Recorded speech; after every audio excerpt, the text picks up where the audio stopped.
So apparently working for 25 minutes straight and then taking a 5-minute break is a secret to ultimate focus. They call it the Pomodoro Technique.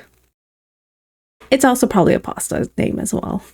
Some people swear by it, others think it's a total gimmick. I decided to test it out for a full week to see if it would actually help me as a solo entrepreneur, or if it's just another productivity trend that's just wasting my time. Either way, I figured it wouldn't hurt, right? Right? Okay, here are the rules. You work in 25-minute focus sessions followed by a 5-minute break. After 4 rounds, you take a longer 15 to 30-minute break. No cheating, no multitasking, no sneaky emails in between. But what you do in that break time, up to you. I recommend getting up, moving around. You know, sometimes when you have the smartwatches and they tell you, hey, you should probably get up and get moving. I feel like that's what these breaks are really meant for. So you're not just sitting at your chair for 3 hours straight, which happens. And I get it. I'm guilty of it more than just like as anyone else is. I can easily stay in my seat 4, 5, 6 hours straight. I purposely made it comfortable for that reason. But should we be? Probably not. My normal workflow is, well, it's chaotic. If you've seen my other videos, you know I like to have my days very go with the flow. I like flexibility a lot through my day because I need it. I'm usually bouncing between emails, projects, and random ideas, random to-dos. So forcing myself into these little work sprints could either be like life-changing in terms of my work or a disaster and just not work at all. So I actually used a really basic web page. It's like pomofocus.io, which is the first web page you get when you Google Pomodoro timer. There are apps out there I would consider getting if I decide to keep this up long term, but let's just see how these days turned out.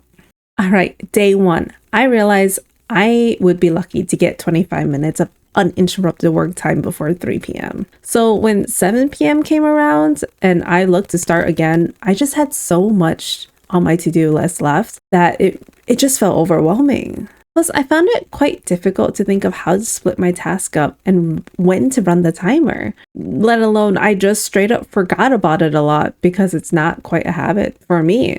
But it did give me insight on how much time a task actually takes up. I knew I couldn't get editing done in just one 25-minute sprint. But if I had, let's say, 2 hours to dedicate to it, then yes. Do I want to spend my time writing one email out? Do I want to spend it just doing some research, writing? I really had to think about my task in terms of how much time it would take up and what I could viably do within a certain amount of time and get it done. Because I honestly think it would be worse if I started the task and just didn't finish it. So what I did accomplish today was my continuing education for my licenses, which has been on my list for a long time. So that's great. That's something I kicked out of my to-do list that's been there for forever, really most of the year now. But I didn't get to editing, so that kind of sucks. Day 2. I couldn't even make it a full 25 minutes until I got pulled away.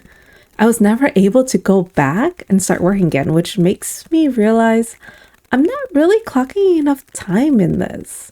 My days are just crazy and I just don't have time to sit and work, which doesn't bode well if I'm trying to create something if I don't have time for it.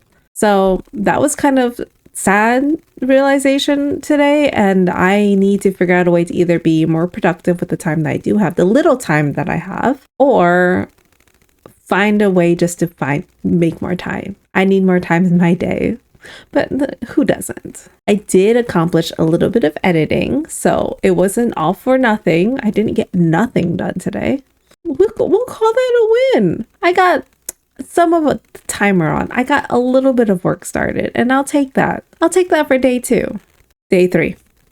Nothing. Blank. All blank. Yeah.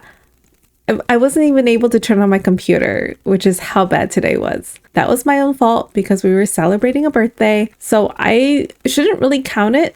But at the same time, I did have time in between that I could have been doing something and still run the timer on my phone. I don't need to be at a computer for everything. So I was able to work on a little bit of filming for Instagram. So that's something a little bit different. Still didn't run the timer. I don't know if it would have helped, to be honest, just because I used whatever time I could today just to work on that or work on something to feel productive. But definitely, busy days like this timer is out the window. It's not happening. And I can see, honestly, even if I tried to run it, I would have forgotten about it. So we'll call today it's kind of a bust. Day 4, I forgot. Yeah, I straight up forgot about the timer. It's not that I didn't work, right? I was editing a video for probably an hour and a half. So the good side is I finally did some editing. I got some work done. The bad side is I don't think I took my butt off the chair for the entire time. It's time like this when I imagine having the timer would be a little bit annoying, because then I would have had to stop my work and take that mandated break. And I was in the zone. I was getting my work done. I don't even think I would have taken the break because I was on a roll. And I figured stopping when you're in such a deep focus time would actually be a hinder. Like it would have sucked. I would have had to refocus myself after I've taken a break. And honestly, 5-minute breaks, they feel the shortest, but also the longest. Like it's just enough time to reset your brain, but your brain's reset, so you have to kind of like get back into the groove of things. I am realizing halfway through this challenge that it's actually quite difficult to implement this method if you don't have set times. So I'm not working 8 hours a day from 9 to 5 for me to really test this method out and see if it works. I'm working in spurts of when there's nap time and I can get on the computer, or after 10 p.m. when I finally have me time. So it's kind of difficult of a method for me personally, but hey, we're all in the spirit of trying. So let's see how the rest of the days go. Day 5. Finally was able to get a few sessions in today. Yeah, finding out how much a task really is taking, like how long a task actually really takes, is making me super hyper aware of tasks I thought would be really quick but are actually not. It's honestly giving me some timesheet PTSD from accounting. You know how at the end of each day, okay, for the people that don't know the accounting world and billable hours, at the end of each day, ideally, you have to go and put in the time that you worked on each project. And it's usually within increments of 6 minutes or something of the sort. I usually try to keep it within like half hours, but still you end up going and inputting your time in at the end of the day. And I'm like, great, I spent 4 hours on one project. Did I? Probably. Does it look good? Not really. Yeah, timesheet PTSD. I hands down the worst part of public accounting, timesheets. Hated them. Absolutely hated them. The breaks in this timer has actually been quite nice to get up and walk away. I probably use 90% of my break time to get a snack or refill my water, so I'm not always dehydrated. I'm not really sure how diet friendly this is going to be for me though, if I continue this, because I have actually snacked a lot more, and there's always some sort of a food refresh on my desk because of it now. Also found myself doing a different type of work during my break. So like turning on the camera to film something really quickly, or doing a really quick like script update. It's a small things that just take like a few minutes that I know won't be the whole break, but it is still part of my break and it is still technically work. But 5 minutes is so precious of a break time that should I really be using it to relax and reset my brain, get a snack, walk around, or work on something else? Answer that one email. I don't know. That's when the breaks kind of get like a little weird. I did find myself starting earlier than my timer for my break just because I thought of something. Like some idea came into my head, a certain way to edit a video like popped in. I found that the break actually helped me relax a little bit and made me a little bit more creative, which is great. But I also went back to work earlier. Good and bad, I guess. Oh, I also stopped to stretch during my breaks. I think my body likes that. I really need to work to like move more. I'm getting old.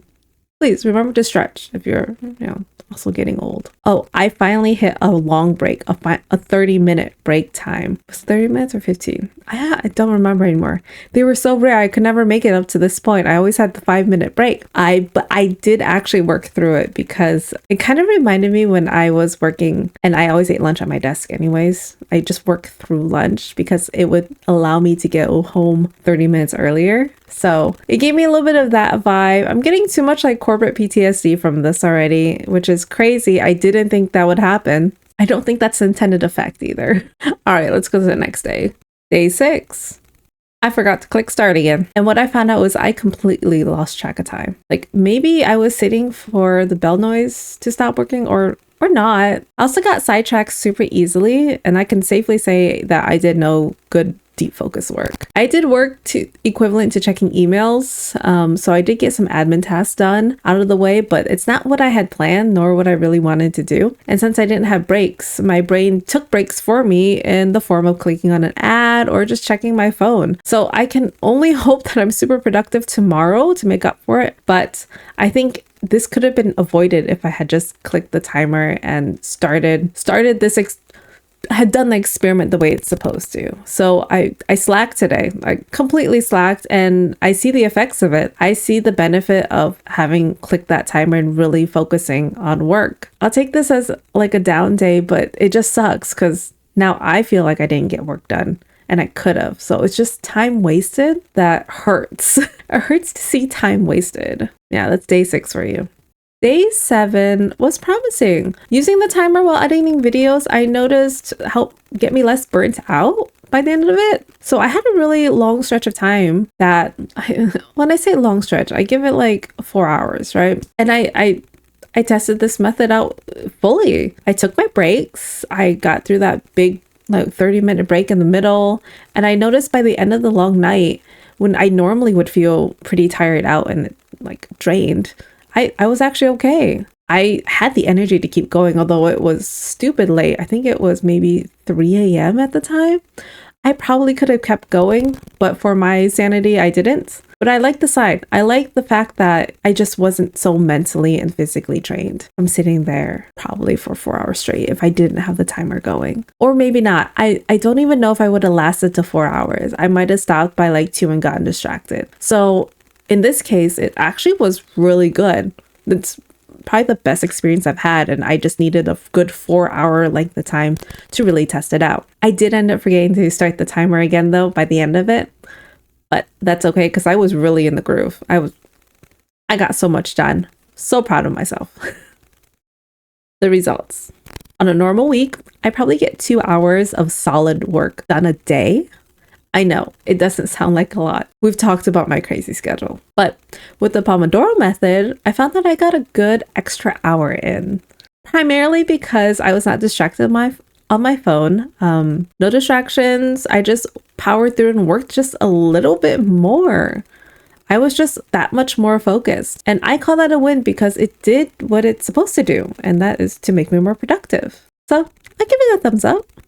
So final thoughts is like, let's face it, this method isn't for everyone and everything, as we can see. I think it's a great tool though to make you start on those tasks that you've been procrastinating on, kind of like my continuing education, or like the email you really have to respond to, or that phone call you really have to make. I can see it being a good tool if you don't want to get burnt out when you're doing like really deep focus work too. And although I really hated taking a break if I was on a roll with work, it wasn't bad. So I would loosely follow the timer in the future. I definitely will have it saved as a desktop webpage. But honestly, I'm keeping the method in my toolbox to use, but I wouldn't make it a lifestyle. Yeah, that's my take on the Pomodoro method. It's not life-changing. It's not useless. It's somewhere in the middle. But next up, I am testing AI planning my week because who doesn't love some good AI, right? So if there's a system you want to see or you've been curious about, drop it in the comments and I'll see if I can try it out. Might be fun. Overall, I can see how this can help my journey as an entrepreneur. We'll go with it. Aside from that, if you've been enjoying this, please consider to subscribe, like, check out my other videos. I'm doing an entrepreneur reality series right now, but I will be doing a little bit extra new things coming up. So branching out a little bit. I can't say it won't get a little weird, but it might. Either way, I will see you in the next one. All right. Bye.